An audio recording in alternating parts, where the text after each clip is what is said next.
Okay guys, you know what time it is. It's BOXMANIA episode 7 and we've got a Tony the Bomber Bellew special. As you can see, the champ is here. Power! Alright, listen, we're here with the Cruiserweight champion, the WBC Cruiserweight champion of the world, Mr. Tony the Bomber Bellew. Can we get a cheer, guys, or what? The champ is here! The champ is here! Now, first things first, Tony, we're here at Golden Gloves Gym in Liverpool. Yes. Pro-Am gym, just turned pro, getting the pros in here as well. Firstly, what do you think it's like to actually have a setup for young kids here to come and box? It's a fantastic facility to have. I wish it was here when I was a kid, because I used to have to get the bus from right outside. I used to get the 86 to the top, jump out by the boundary, run over to here to get the 27, and then I'd go to Rotunda. So if this facility was here when I was a kid, I would have been one of the first in here. So yeah, it's brilliant to see the kids of tomorrow, the youth of tomorrow, getting a facility like this at that, you know, it's on the doorstep, because there's nothing like this in and around the area. There's nothing at all, and it's unique for the kids. And like I say, boxing saved me without a shadow of a doubt. Without boxing, I don't even want to think where I'd be or what I'd be doing. And it's amazing to see you down here, you know, as a world champion, coming down to show back to the community. Now we've also got. I mean, the kids are going to ask some questions in a bit. We've also got some of the pro fighters that have just turned over. Yes. I think Marcel's here somewhere. We've got Byron here as well. Stevie Floyd fights out of this gym as well. What advice can you give to young fighters aspiring and a career in boxing? Well, don't look up to me, because I'm not a role model for no one. That's the first thing. Secondly, I would just say live it.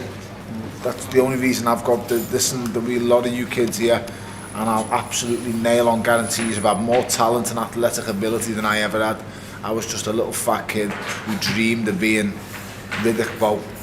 That's all as I was, and I had not really much athletic ability, but what I do have is a desire and a determination and a drive that I can never lose at nothing. Absolutely anything. I hate to lose. I can't even let my 11-year-old son beat me on a game of FIFA. That's how sad and bad it is. But that's the only thing that separated me, the dedication and how much I'll live it, how much I'll give. Because gyms and trainers and coaches, they get tons and tons of times to make a world champion. Listen, there's tons of you guys in here. Now the coaches are going to push you and drive you, but they have a chance to make so many of these world champions or national champions, whatever, just to make you better than what you are. You as individuals only get one chance, so never forget that you get one chance and one shot to make something of yourself.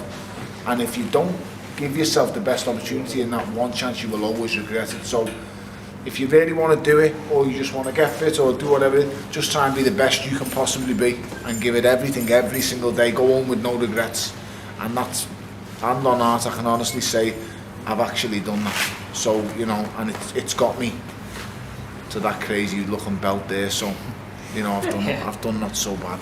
And before we go on to talk about some of your future plans and stuff, can we just has anyone got a question here for the champ himself? You've got a question, have you? We haven't vetted any of these questions, so we don't know what we're going to get in. Go for it. Can I take a picture of your belt? I like what you've done there. I've done it on camera so you can't say no as well. Anyone else got a question for the champ? Where's the young fella? How long have you been doing this? How long have I been doing it? I had my first fight at 15, so most of you guys have got a head start on me here. And like I said, I travelled quite far to do it, 2 buses. I'm from Smithdown Road, so Portman Road down there. My mother still lives there opposite the cemetery. I was born off Mulgrave Square and raised in Portman Road off Smithdown. So don't think I'm from a different place than yous, or I've done something that yous can't do. Believe you me, every single one of yous in here has the ability to do what I've done. All you've got to do is believe in yourself. People used to laugh at me at 12 years old, 13 years old, before I boxed. I used to say to people, you know what, I'm not going to play for Everton, because I was just too fat and wasn't very good at football, but I used to say to them, I'm going to be world champion. And people used to laugh at me. I remember winning my first ABA title. Before I even won my first ABA title, I was saying to them, I'm the best amateur this city's ever produced. They used to laugh at me then. Then I used to laugh after I won the ABA title, boxing my country, went round the world. I used to say, I'm going to be world champion. They carried on laughing. A British title, a Commonwealth title, a European champion. You know what? No one laughs no more. No one laughs no more. Because all they do now is they just say, there's no explanation for how I've got where I've got. It's just purely down to believing in myself and hard work, and that's all you guys need to do, because trust me, you can all achieve the same things. I am no different, no better or no more special than any of you guys. We come from the exact same area. We've had the exact same, I can promise you, upbringings probably. It's all down to you guys. You've got fantastic coaches, great facilities, use them, learn from them, and ultimately dedicate yourselves. Brilliant. Go on, you got a question? Have you gone? Who was your role model when you was a kid? That's a good question. You know what, mate? I would probably say me dad. But it wasn't a role model as in through boxing and stuff. I'd just say my dad because I always wanted to impress him. I just wanted to show him I could fight, because he was kind of a bit of a tough guy in his day. He's getting old now. I'm old, so he's very old. I just wanted to impress my dad, but then from a boxing perspective, I loved Riddick. Well, I loved Roy Jones Jr., but I know I could never be as good as him. I never had his athletic ability, so I knew I could never be as fast or as hard as him. But Roy Jones was a bit of a pig and liked to have just a straight up fight, so I knew I could be a little bit like him. So that was who I looked up to, champ. Has anyone else got a question? Can we touch a little bit on... Oh, go on, he's got a question. Here you go. Go on, man. Why was he in Creed? The director looked out for a man who had a football background, was from Europe, and was a pretty good boxer. And he stumbled across a YouTube interview, well, a video on YouTube of me going around the area I was from. So I got in a car with a guy called Kugan Cassius. I prefer to call him Kung Fu Panda. I got in the car with him. We took a drive up Lawrence Road, up Hale Road. We talked about where I was from, where I got brought up, and then we drove up by the Rodney. You won't know, you're too small. And Rodney, down by Granby Street, Mulgrave Square, all them places, then back through here down to Lodge Lane and back home. And I explained to them where I was from. The director seen that movie, and he loved the place where I was from, and he wanted me for the part, mate, and that's how it came about. I won't give you how the phone call happened, because that's long and a boring story, but that was how I come across. He seen me on iFilm London, and it got me the part, mate, ultimately. Brilliant. You got a question as well? Who was your first fight against? My first professional fight was against a guy called Jamie Ambler, and he was like an octopus. He was scared for his life, but I just punched him all over the place because I was just so hyped up and pumped. I got in the ring, played around with him for the first round, and second round I remember going back to the coach at the time saying to him, I'm going to knock him out in this round, and I just went out and pummeled him everywhere, mate. And you know what, looking back, it was a bit of a weird debut opponent to have, because I've seen guys have 30 fights and just fight him now, so it's unbelievable. It was good win at the time. Anyone else got a question? Now, of course, you won the WBC title in a fantastic night at Goodison Park. Amazing night against Macabu. Chilling knockout, left hook on the ropes. Yeah. You now move forward into a massive clash. Yes. Now, when I first, this is of course the fight with David Haye. Now, I was surprised at first when it was sanctioned. It was sanctioned at heavyweight. Yes. No catch weight. Yes. No rehydration clause. Yes. You're up against it in this fight. Does that motivate you? Every fight motivates me the same. This is no different. So the only plan I have is to get home safe to my 3 kids. So it doesn't matter if it's heavyweight, cruiserweight, they're all the same. Got to remember, the guys I'm facing, I'm world champion now, so I've got a big target on my back. I'm not hunting anybody no more. I am now the hunted, and it's just every fight's dangerous. I'm in a division full of killers, and make no mistake though, I'm one of them killers too. And it didn't matter if I went into a unification fight against someone like Alexander Usyk, who nobody knows, it would have been just as dangerous as facing this tart. So it is what it is. Yeah. The only difference is there's 10 times more value in facing the tart than there is in facing Usyk. Yeah. When they're just both as dangerous as each other. So it was a no-brainer. I'm happy it's happening. Like I said, I've had quite I wouldn't say long career, but I've achieved an awful lot packed into a short space of time. Like I say, British Commonwealth, European champion, and I'm just happy I've finally got. I've had one elite fight. I believe I've only got one loss in my career, and that was to the best, one of the best light heavyweights in the world, and Adonis Stevenson. Yeah. And that's the only time I've faced an elite fighter. I've beat former world champions. Cleverly, you beat Cleverly. I thought I beat him, but you know, I didn't get the decision. I must be the only home fighter in the whole world who doesn't get hometown decisions. But you know what? Looking past it, I'm at a stage now where I want to beat an elite fighter. I failed once, and I'll go in now. The bitch from Birmingham, he's an elite fighter. Yeah. He is, mate. He is, So he is. you can't take nothing away from him. He's a brilliant fighter. Got a punch like a kick from a mule. Yes. This fight can be over in 20 seconds, or it could go 12 rounds. If he hits me clean in them first 4 rounds, there's no two ways about it. I'm going to have to get off the floor, or he'll have to nail me on the floor to keep me there. But the big difference is, I know I can get put on the floor and put out. He doesn't believe in a million years I can do it to him, when I know for 100% if I hit him with the same left hook I hit Maccabi with, or the same right hands that bounced off BJ, then he's going to sleep as well. Yeah. There's just no two ways about it. You just that can't be disputed whatsoever. It'll be the most dangerous fight he's had in 6 or 7 years, and the most dangerous fight he's had since Klitschko. Yeah. And it is what it is. I'm going into a shootout, but listen, I'm fully armed. Yeah. And I'm happy about that. So I give in to all his divish demands of, I should be on the post there, I should be doing this, and I should be sitting when he comes into the press conference. He's just a tart. He's the biggest diva you've ever known. You wouldn't believe the demands I had to give in to this girl for. So everyone we speak to in the industry says what a nice guy you are. Wayne was just saying it beforehand. Someone who I know, Kerry Kays, always sings your praises, always say how nice a guy you are. And then there's this other side to you. Like, I was there at the BJ Flores fight, ringside, when you kicked the Toblerone at him and you really wanted to get at him. You know, is there sort of like a difference between you when you're in fight mode? no, you know the main difference is I'm a normal person away from boxing. I'm just a normal lad. What makes you guys tick makes me tick. I like sweets. I like crap food. I love going to match to watch the footy. I love everything that normal people would like. But when it comes to a fight, I'll be honest, I'm horrible.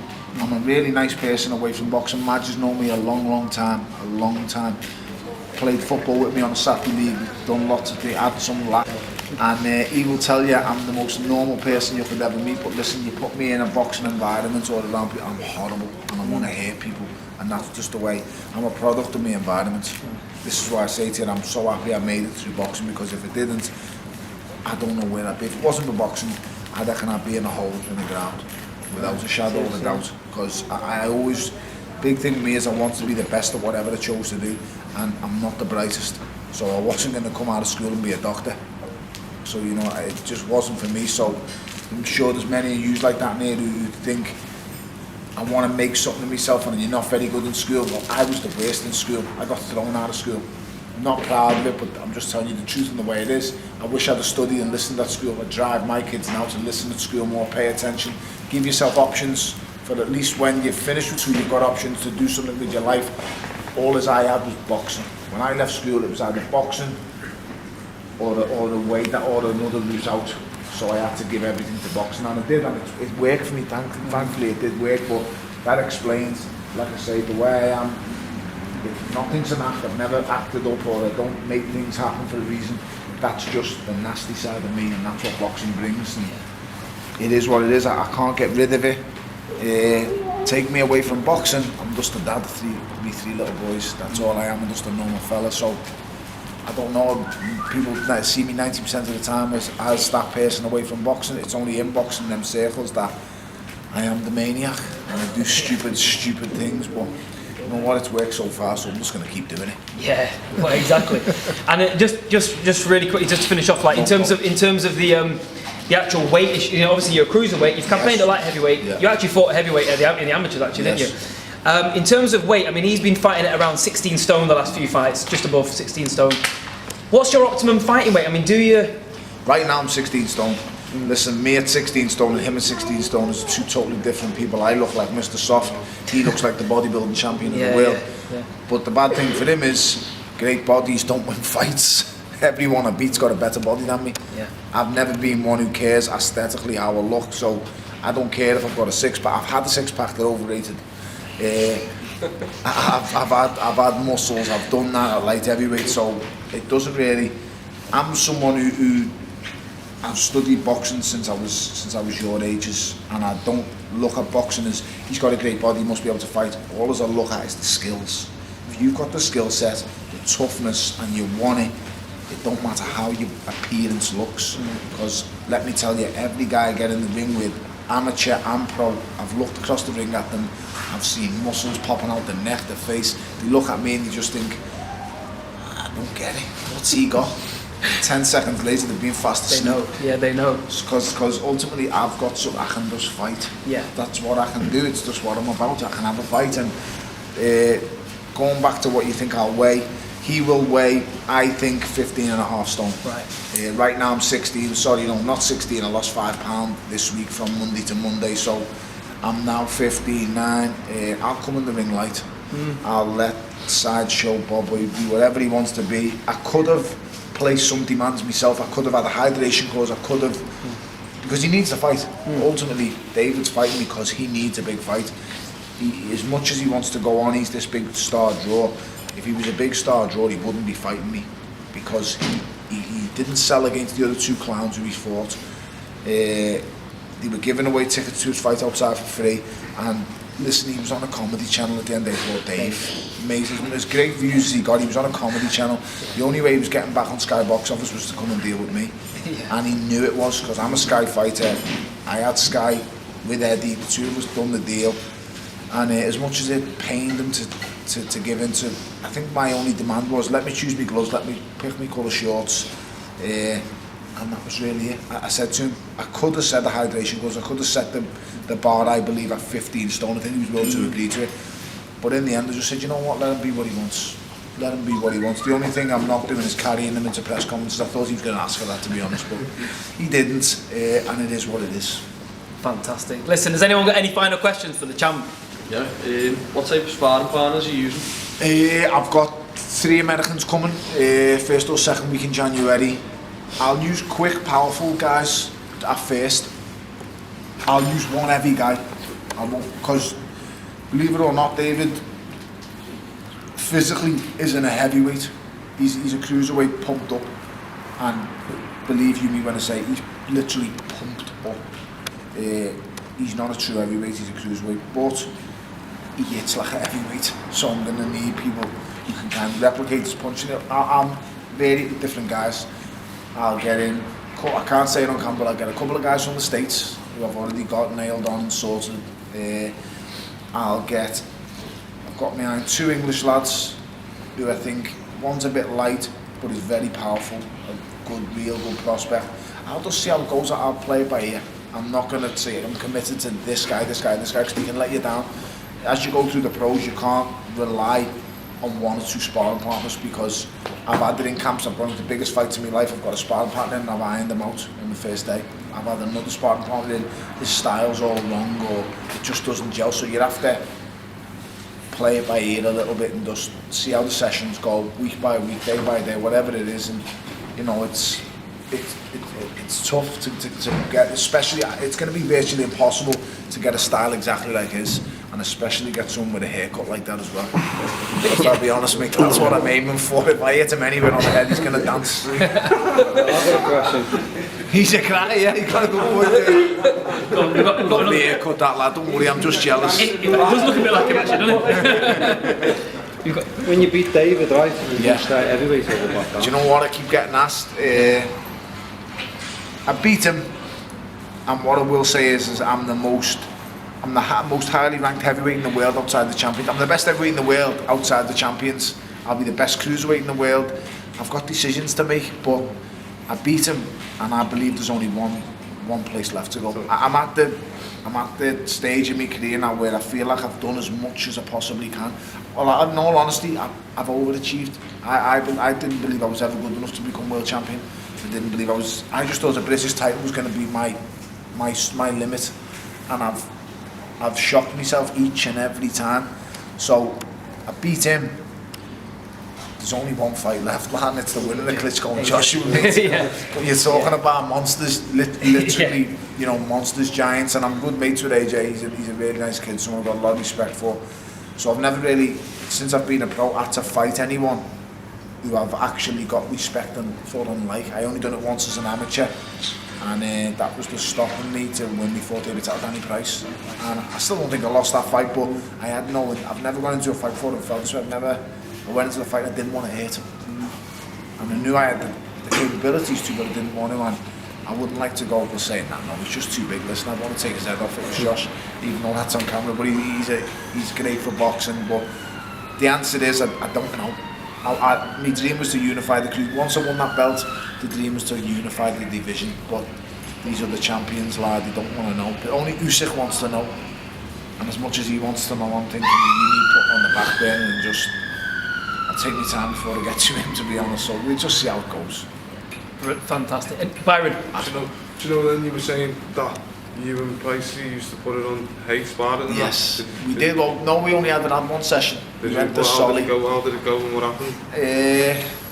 Like, 'cause It's true what gets said. Listen, he come up sparring, and what I will say is, first and foremost, very first round I got in, and I'd just won my first ABA title. David was about to fight Mark Hobson for the British Cruiserweight title.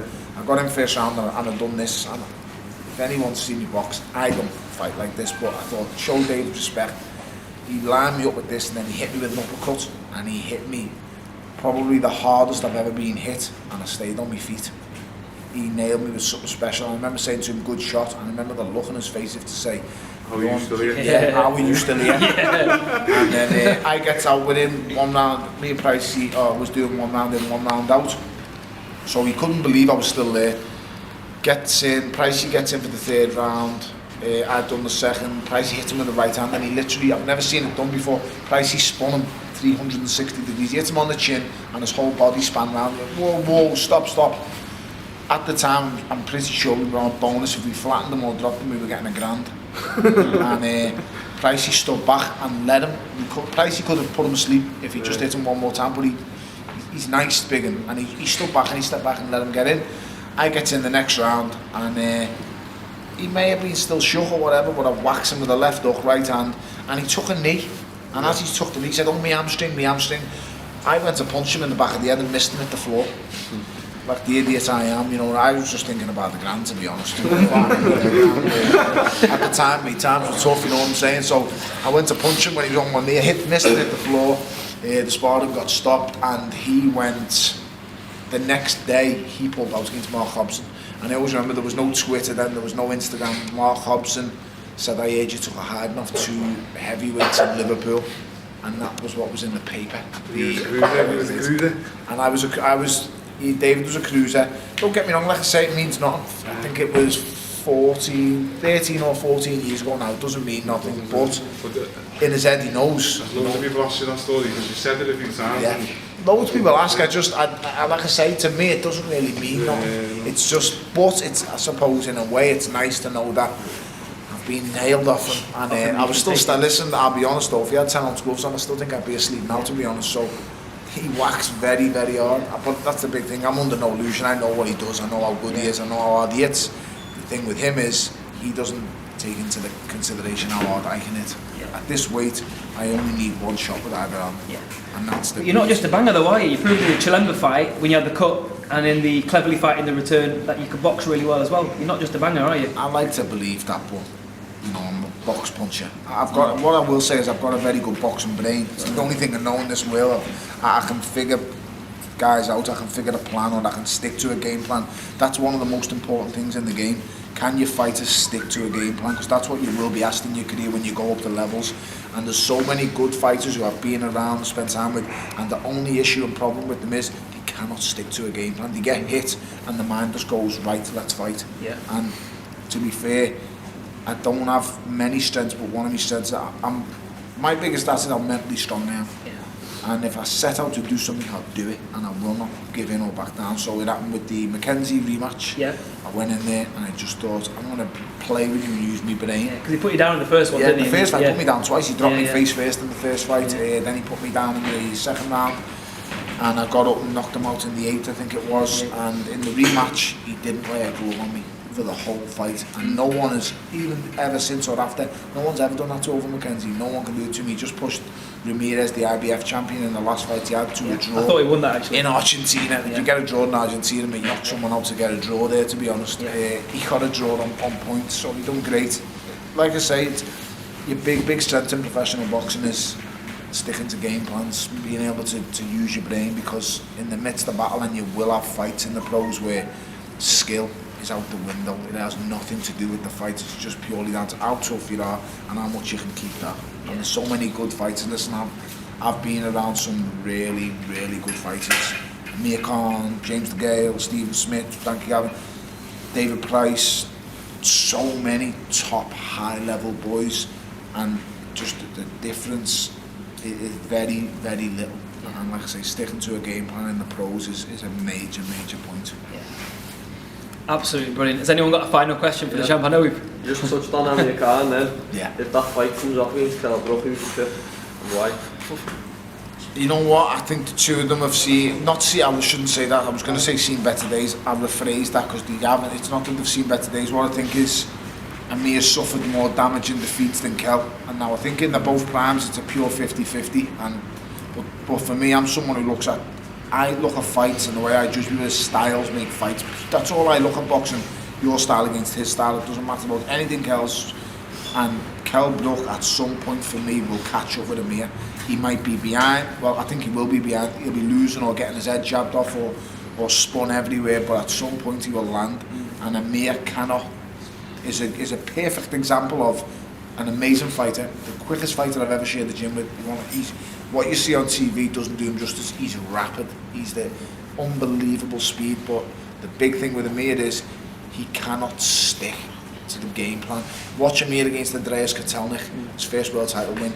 If he boxed like that in every fight, he'd be one of the hardest men in the world to beat. But the fact is, he likes to get involved in a fight. And when he gets caught up in it and gets involved in the fight, that's when he gets knocked out. And don't think he's chinny or whatever, because trust me, with 10-ounce Grant gloves on, Marcel, you'll agree with me now, you've had a couple of fights with the little gloves on. When the little gloves go on, the difference is just a worlds apart. I've been hurt off jabs. I've been hurt off taps. I've seen stars off non-punches many a times as well. I've been on the floor. In the amateurs, I've never been on the floor in my life. I've sparred with the likes of David Haye. I've done everything. In the pros, it's just different. The little gloves go on. And as much as people say, I'll Bellew and talking about them little gloves again, trust me, when you get in with them gloves on, lad, it's sickening. And you can just find yourself, many a time, I've blinked, opened my eyes and I've been on the floor. It's just that simple. And this is a person who's fought at the highest level in the amateurs, never been on the floor, never in my life, but in the pros with the little gloves on, it's just different. I think that's what will be the difference with Kell and Amir. Amir has the beating of Kell. He has the work rate, the speed, the skill. But at some point he'll exchange, just like the Garcia fight, just like the other fights where he done it. At some point he'll exchange, and that's where he'll come unstuck. That's just my opinion, that's what I think. And I suppose we better end then with asking you about the big one as well, between Klitschko and AJ that's just been made. I hope to God, whoever it is listening, AJ wins. I really do. I think it'd be a breath of fresh air for boxing. The only thing that worries me is I've never seen Klitschko put his neck on the line, and when he come out and said, him and Emmanuel Stewart, for me the greatest thing that's ever lived, Emmanuel Stewart, he said he sat down with him and spoke to him. He said, Emmanuel Stewart said, one day you will get a signature fight, you will know when it is. And he's come out and said to the media, this is my signature fight, this is his defining fight. So for Klitschko to come out, put his neck on the line and say this is his defining fight, it means he believes it's one he's going to win, and he'll probably retire if he wins, because he'll always be known as the man who defeated AJ. Because in all honesty, Ant's like the future. He's the modern day heavyweight. He's future heavyweight. He's like the box nobody. He got a title given to him. He's like a Mike. He's taken on away from him. Yeah. But he got a title given to him. Yeah. He's boxed a load of ones. 19. If Klitschko don't win, Klitschko wins for me. But that's just my opinion. I'm worried because of how Klitschko's winning him. So when he grabs him and when he gets into the later rounds, that's how you get Wayne Smith going, by the way. It's a big difference. It is, lad. He's right what he's saying, and I'm under the same opinion. If that fight goes past 2 rounds, I'm worried. I really am worried. You know, I'm just hoping his speed and youth prevail, but it does not look to be the cleverest gamble out there, because he couldn't have got any easier fights, to be honest, but he could have took easier than Klitschko. It just, people read Could him have had off a lot. Ortiz, couldn't he? Yeah, I mean, listen, I don't like the Ortiz fight. Yeah, either. that's dangerous. He's a dangerous counter puncher who can bang. He just Klitschko Joshua is a really good fight, but he's a modern day Mike Tyson. He says all the right stuff. He's knocking guys out left, right, and centre. He's breathed new light into the heavyweight division. Let's be honest. When have you ever known the heavyweight division to not be shown on TV in America? No, that's what's been happening the last decade. That's what the Klitschko's have done to the heavyweight division. They've stopped US TV showing the heavyweight division. Yeah, you're right. They're on it again now. Everyone's talking about the heavyweights, and that is ultimately down to Tyson Fury beating Klitschko, and then what happened to Tyson imploding in himself, and then the belts going where they've gone. So I hope AJ wins, but I'll be honest, I'm not so confident. I'd go 55-45, and you know what? I can't even say it. I can't even say I think he's going to win. I'm hoping he does. I really am hoping. So, you know, it's a tough pick. Yeah. Brilliant. Well, I think we're going to wrap that up now. It's been absolutely brilliant. We're down here at the Golden Gloves gym in Liverpool, Wayne Smith's gym. We've got Tony the Bomber Bellew here, the WBC Cruiserweight Champ of the World, going up against David Haye on the 4th of March at the O2 Arena. If you haven't got tickets, I don't think you can, because I think they're sold out, aren't they? Yeah, sold out in 20 minutes. There you go. That's quicker than Take That sold out. So there you go. And listen, it's been fantastic. Can we get one last cheer for the champ, please, guys? Thank you so much. British Boxers, www.britishboxers.co.uk. Power!